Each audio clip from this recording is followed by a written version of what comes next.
Salve, salve pessoal, mais um evento aí de conhecimentos bancários. Chega, professor, não aguenta mais, nem eu também. Mas vamos acabar, né? Falta uma para acabar, conhecimentos bancários. Fica tranquilo aí, meu querido. Pouca coisa falta para a gente completar esse extenso edital para você. É verdade. Estamos falando de câmbio, né? Sim, professor. Além do que eu te falei dos agentes autorizados, do mercado de câmbio, essas operações, o valor pede algumas informações complementares. Então vem aqui comigo. O objetivo aqui é começar a conversa falando justamente sobre posição de câmbio. O que seria a posição de câmbio? Quando se perguntar, para você lembrar, ela representa, na verdade, o saldo das operações de câmbio, referentes à compra e venda de moeda, né, e ativos relacionados a esta, feitas por quem? Por instituições financeiras que operam nesse mercado. Como assim, professor? O que o Banco Central quer saber, né, é quanto dinheiro o banco tem, ou quanto aquela corretora, ou quanto aquela instituição tem, quanto ela negociou, né? Porque às vezes ela comprou 10 e vendeu 20, vai faltar dinheiro. Como assim? Comprou à vista e vendeu a prazo. Então é interessante observar que há uma preocupação do monitoramento e acompanhamento. O Banco Central quer saber a posição até para ver as condições adequadas de funcionamento. Veja, ele não estabelece um limite, mas ele quer saber se a instituição financeira terá os recursos necessários. Se você me vendeu dólares, tem que entregar. Então, essa é a questão. Nesse caso, o que você precisa tomar cuidado? É a história dos prazos, né? Então, vem aqui comigo. Nesse caso, reside uma questão curiosa, que você precisa lembrar. Nas operações de câmbio, que a gente chama de operações prontas, o dólar pronto, por exemplo, ou à vista, né, é aquela que tem que ser liquidada em até 2 dias úteis da data da contratação. Então, à vista, dia mais 2 dias úteis. Professor, isso aqui é um pouquinho diferente. Sim, lembra do mercado à vista de ações? Até dia mais 3. No mercado à vista de câmbio, né, é dia mais 2. Por isso que a gente está chamando sua atenção para esse detalhe. Tá. Você também tem as operações realizadas para liquidação futura. Ou seja, prazo maior que 2 dias. Entendi. Então o dólar futuro é aquele que tem prazo superior a 2 dias úteis do dia do negócio. Tomar um cuidado aí, só por causa da data que é diferente quando você fala do mercado à vista de ações, por exemplo. Um é dia mais 3, outro é dia mais 2. Então o mercado à vista, também chamado de spot ou dólar pronto, este aí para você, 2 dias úteis, hein? Até 2 dias úteis do dia do negócio. Muito bem. Se considerarmos este elemento como determinante, vale lembrar também, né, que a posição de câmbio ela será definida então em função de alguns detalhes. Por exemplo, quando a gente diz que a posição de câmbio comprada, o saldo positivo em moeda estrangeira, né, que a instituição tem, sempre lembrando, tanto o que é pronto quanto é futuro. Claro, sempre nesse caso, será superior às vendas, incluído também títulos e documentos que representem moeda estrangeira ou ouro instrumento cambial. Então soma tudo isso e fala assim, olha, comprou 10, vendeu 8, então está na posição comprada. O sentido oposto, que é a posição vendida, e aí vale observar para você, nesse caso, a operação, destacando, né, como um tema importante, no caso da operação vendido, o que acontece? Você está justamente ao contrário, vendeu mais do que comprou. Então esse é um elemento também que deve ser considerado. João, então, foi lá, fez as suas compras, Luiz, e o banco somou tudo, o que tinha feito com suas transações, e ao monitorar aquela história, tinha vendido mais do que comprado. Isso é possível por causa de prazos, né? Você pode ter feito muitas transações no mercado futuro, dólar futuro, melhor dizendo. Então são alguns detalhes aqui que devem ser observados. Então a posição vendida, para nós que tem essa característica, justamente representa isso. Posição de câmbio vendida, saldo negativo em moeda estrangeira. É aquela história. Valores superiores às compras. Tem problema, professor? Não. Problema não tem, o Banco Central apenas, né, monitora se a instituição vai honrar os seus compromissos, ela tem que se virar. O que ela vai fazer? Ela vai comprar moeda de outra instituição financeira para fazer os acertos e os ajustes. Vale lembrar. Agora, professor, se estiver empatado, como é que chama? Bom, você quando, né, compra é igual à venda, a posição de câmbio é nivelada. Ah, a posição de câmbio nivelada? É verdade. Então, vale observar. Nesse caso, e destacando ainda para você essa questão, estabelecendo uma outra preocupação significativa sobre esse tema. Qual seria? Lembrar para você que existe um conjunto de operações que também podem ser trabalhadas pelo avaliador. Ele pode falar um pouquinho sobre remessas. Quando ele fala de remessas, estão lembrando de recursos que vão para o exterior ou que vêm do exterior. Então, do exterior para o país e do país para o exterior. Basicamente, é aquela história, débito ou crédito em reais.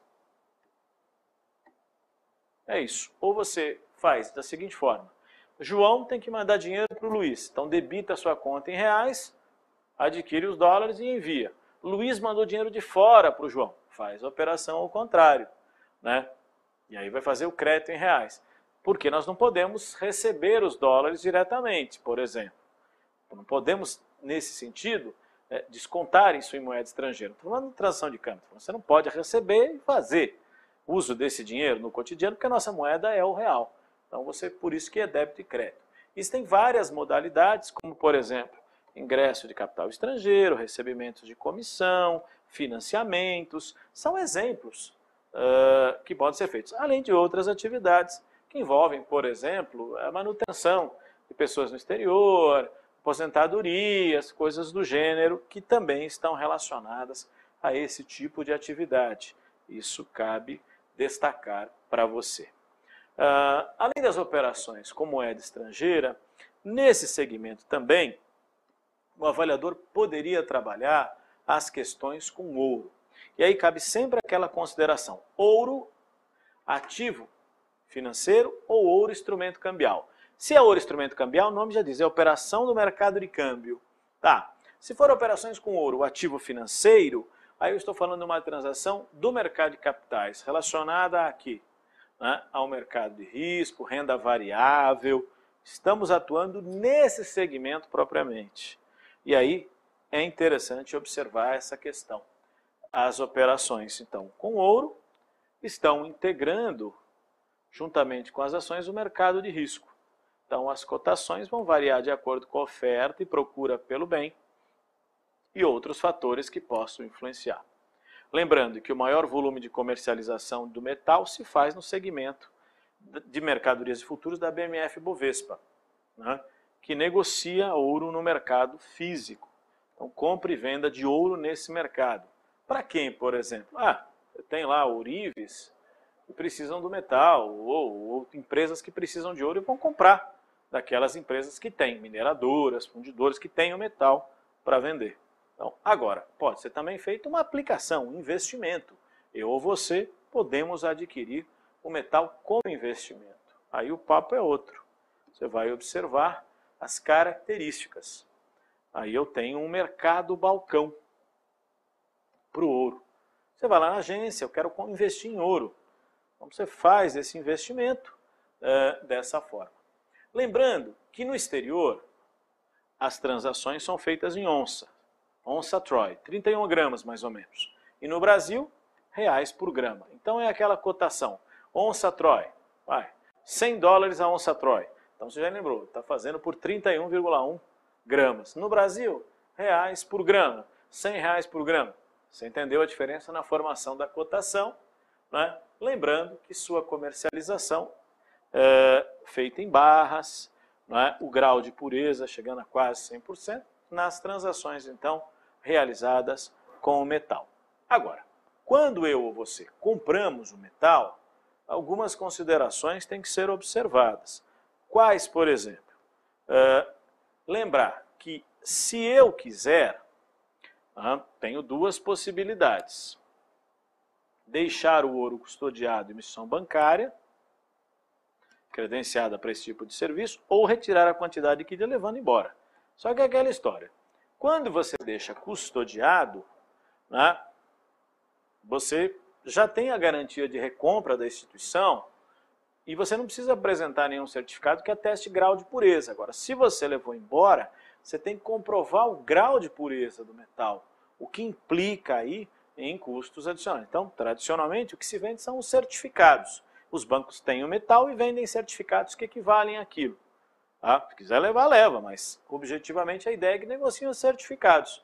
São comprados e recomprados, né, os valores de mercado, pelo valor de compra, valor de venda para o ouro. Você tem aí a cotação nesse sentido. Bom, o cliente, quando faz esse tipo de transação, tem ainda que observar um outro detalhe importante em relação a esse tema. Posso levar o metal? Não vou levar. Então, como é que funciona em termos de prazo para a gente destacar? É importante você visualizar que o cliente pode retirar o metal no mesmo dia no mercado balcão. Essa é aquela história. Agora, se for na bolsa, a negociação é no dia seguinte à operação. Então, o que seria assim? No mercado balcão, negociação com a instituição, é na hora. Na bolsa, é dia mais um. Então, o mercado spot, né, na bolsa é dia mais um. Spot, à vista, né, esse mercado. Então, vale destacar esse cuidado também sobre a transação. Fica de olho, hein? Detalhezinho aí sobre as transações com metal que cabem destacar. Tá? Lembrando que você só transita e negocia ouro em barra, né? E como ativo financeiro, o ouro tem tributação, paga impostos, etc. Então, há uma tributação sobre o metal, vale considerar. Nesse sentido, e é interessante ainda pensarmos nessa questão, o tema operações com ouro, apesar de ser sempre exigido e lembrado aí, né, pela instituição, nem sempre é um tema que vai cair em nossas provas com frequência. O avaliador pergunta, mas pede edital, mas nem sempre pergunta, né? Isso vale lembrar. Então, vou só chamar a sua atenção para essa questão das transações no mercado balcão, enquanto na bolsa no dia seguinte. Então, só esse cuidado vale lembrar. Então, mercado spot, lembre-se, falou em spot, está falando nas transações à vista, dia mais um, tá?